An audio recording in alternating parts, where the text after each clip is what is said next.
नमस्ते, सदावत सले मातृभूमि। जय हिंद दोस्तों। शुरू करते हैं आज के डिफेंस समाचारों को। बढ़ते हैं पहले अपडेट की तरफ। दरअसल दोस्तों, आप सब जानते हैं कि पाकिस्तान की तरफ से अक्सर ड्रोन के माध्यम से हथियार गिराए जाते हैं, लेकिन इस बार पाकिस्तान ने हरकत तो बिल्कुल वैसी ही की है। इस ड्रोन से बड़ी मात्रा में हथियार बरामद किए गए हैं। दरअसल बीएसएफ के जवानों ने खेप का एक पैकेट बरामद किया, जिसे ड्रोन के माध्यम से गिराया गया था। इसमें 5 pistol, 10 pistol magazine, bullet 9mm और 20 बुलेट .331 शामिल है। दरअसल इसमें दोस्तों 5 ऑस्ट्रिया निर्मित ग्लॉक पिस्टल भी हैं और साथ ही साथ अलग अलग कैलिबर की गोलियों के 90 से अधिक राउंड बरामद किए गए हैं। बीएसएफ के प्रवक्ता की तरफ से कहा गया है कि क्वाडकॉप्टर के साथ संदिग्ध हेरोइन से भरा 3 किलोग्राम का वजनी पैकेट भी बरामद किया गया है। यानी कि दोस्तों साफ तौर पर पाकिस्तान अब अलग अलग तरीके के और अलग अलग देशों के हथियारों को भी भारत में भेज रहा है। बढ़ते नेक्स्ट अपडेट की तरफ। दोस्तों आप सब जानते हैं कि रशिया और यूक्रेन के युद्ध की वजह से भारत भी प्रभावित हुआ है। कुछ रिपोर्ट सामने आई है इसे लेकर। दरअसल रशिया ने इस साल जिन हथियारों का वादा किया था सप्लाई करने का, वो इस साल पूरे नहीं हो सकते। और कल मैंने आपको डिफेंस अपडेट में बताया भी था कि S-400 की जो डिलीवरी है उसमें अब बहुत ज़्यादा देरी होने वाली है। दोस्तों अब खबर ये भी आ रही है कि S-400 तो आएगा ही लेट, लेकिन इसके अलावा जो एयरफोर्स के सुखोई 30 MKI और MiG-29 फाइटर जेट्स के लिए जो पार्ट्स हैं जो रशिया से आते हैं, उनकी सप्लाई में भी देरी होगी। और ये रिपोर्ट ये भी दावा कर रही है कि पिछले 2 दशकों में भारत ने रशिया पर अपनी निर्भरता को कम करने की कोशिश भी की है। और आप सब देख भी रहे हैं कि घरेलू रक्षा उद्योग को भारत तेजी से बढ़ावा दे रहा है। लेकिन दोस्तों Su-30 MKI और MiG-29 फाइटर जेट के जो पार्ट्स हैं वो अभी भी रशिया से ही आते हैं। भारतीय वायुसेना ने संसदीय पैनल को ये भी बताया है कि रशिया यूक्रेन युद्ध ने उनकी आपूर्ति को इतना ज्यादा प्रभावित किया है कि उन्होंने 31 मार्च 2024 को समाप्त होने वाले फाइनेंशियल ईयर के लिए आधुनिकीकरण पर अपने अनुमानित पूंजीगत व्यय को पिछले वित्तीय वर्ष की तुलना में लगभग 1/3 कम कर दिया है। कहा जा रहा है कि फरवरी में पेश किए गए राष्ट्रीय बजट में इसे घटाकर 588 बिलियन रुपए कर दिया गया। बढ़ते नेक्स्ट अपडेट की तरफ। दोस्तों भारतीय वायुसेना लगातार अपनी ताकत को बढ़ा रही है। ऐसे में अब रक्षा मंत्रालय ने वायुसेना की निगरानी, पहचान और इलेक्ट्रॉनिक युद्ध क्षमताओं को बढ़ाने के लिए भारत इलेक्ट्रॉनिक्स लिमिटेड के साथ 3000 करोड़ रुपए का करार किया है। ये करार प्रोजेक्ट हिमशक्ति की खरीद से संबंधित है। रक्षा मंत्रालय के मुताबिक भारत इलेक्ट्रॉनिक्स लिमिटेड हैदराबाद के साथ लगभग 3000 करोड़ रुपए की कुल लागत से 2 integrated electronic warfare system project Himshakti की खरीद के लिए अनुबंध पर हस्ताक्षर किए गए हैं।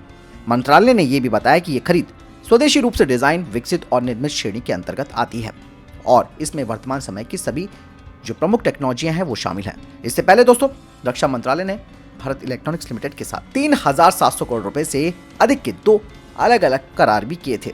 इनमें पहला समझौता 2800 करोड़ रुपए से अधिक का था। ये वायुसेना के लिए मीडियम पावर रडार अरुधरा की आपूर्ति का है, जबकि दूसरा अनुबंध करीबन 950 करोड़ रुपए का है, जो कि 129 DR-118 रडार वार्निंग रिसीवर का है। दोस्तों ये जो DR-118 रडार वार्निंग रिसीवर है, इनकी आपूर्ति सुखोई 30 MKI फाइटर जेट्स के लिए की जाएगी, जो कि सुखोई 30 MKI के पायलट्स को हॉस्टाइल एयरबॉर्न और ग्राउंड आधारित रडार एक्टिविटीज की चेतावनी देंगे, वो भी 200 किलोमीटर की रेंज में। और इससे सुखोई 30 MKI की जो इलेक्ट्रॉनिक वारफेयर क्षमता है वो भी बढ़ेगी। बढ़ते नेक्स्ट अपडेट की तरफ। दरअसल दोस्तों 6X air India Airbus A319 aircraft का वर्तमान में इनकी गैर जरूरी तकनीकों को हटाया जा रहा है और अब इनका पूरा मेंटेनेंस, रिपेयर और ओवरहॉल किया जाएगा और बाद में इसकी जो बाहरी संरचना है उस पर काम किया जाएगा, जिसमें कि इसमें सेंसर्स और दूसरे जो मिलिट्री ग्रेड की टेक्नोलॉजी है वो लगाई जाएगी। कहा यह जा रहा है कि एयरबस 319 पर आधारित नेत्रा मार्क 2 2027 तैयार हो जाएगा। बढ़ते नेक्स्ट अपडेट की तरफ। दोस्तों चेन्नई आधारित हॉकिंस डिफेंस सर्विसेज ने एक प्रोक्यूरमेंट का पार्टनरशिप एग्रीमेंट साइन किया है ऑस्ट्रेलिया आधारित एरोस्पेस इंडस्ट्री के साथ, ताकि भारत के तमिलनाडु में एल्बाटोरस 28 सीटर एम्बिफियस एयरक्राफ्ट के कंपोनेंट्स के निर्माण के लिए मैन्युफैक्चरिंग यूनिट लगाई जाएगी और साथ ही साथ यहां पर MRO सर्विस भी दी जाएगी। और इस एग्रीमेंट में सिंगल एल्बाट्रॉस 28 एयरक्राफ्ट को भी खरीदा जाएगा हॉकिंस डिफेंस सर्विस के द्वारा। और हॉकिंस डिफेंस अगले 5 सालों में करीबन 1000 करोड़ रुपए का इन्वेस्टमेंट इसमें करने वाली है और इस एयरक्राफ्ट को सिविलियन और डिफेंस सेक्टर के लिए भी ऑफर किया जाएगा।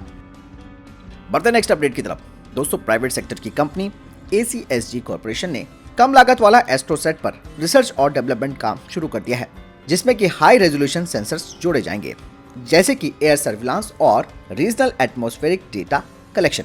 और इस एस्ट्रोसेट को 300 मीटर से लेकर 4600 मीटर से लॉन्च किया जा सकता है। साथ ही इसे बनाने वाली कंपनी ने कहा कि ये जो एस्ट्रोसेट है वो जो पारंपरिक यानी कि जो ट्रेडिशनल ग्राउंड बेस्ड रडार और ऑन बोर्ड सर्विलांस सिस्टम है उनके ऊपर ये एक बेहतर एडवांटेज देता है। बढ़ते हैं नेक्स्ट अपडेट की तरफ। दोस्तों, भारत रिसर्च करने वाला चौथा सबसे बड़ा देश बन गया है। रिसर्च डेटाबेस साइवल के आंकड़ों के अनुसार 2017 से 2022 के बीच इस क्षेत्र में 54% की वृद्धि हुई है। ये आंकड़ा रिसर्च में वैश्विक वृद्धि के दोगुने से भी अधिक है। इस अवधि में करीबन 15% रिसर्च पेपर टॉप जर्नल में भी प्रकाशित हुए हैं। इस बात का खुलासा QS world university subject ranking में हुआ है। सबसे अधिक रिसर्च का कार्य इंजीनियरिंग और तकनीकी क्षेत्र में हुए हैं। ये आंकड़ा कुल रिसर्च कार्यों का करीबन 52.6% है और भारत 19% रिसर्च कार्य 2 या फिर अधिक देशों के बीच सहयोग से भी कर रहा है।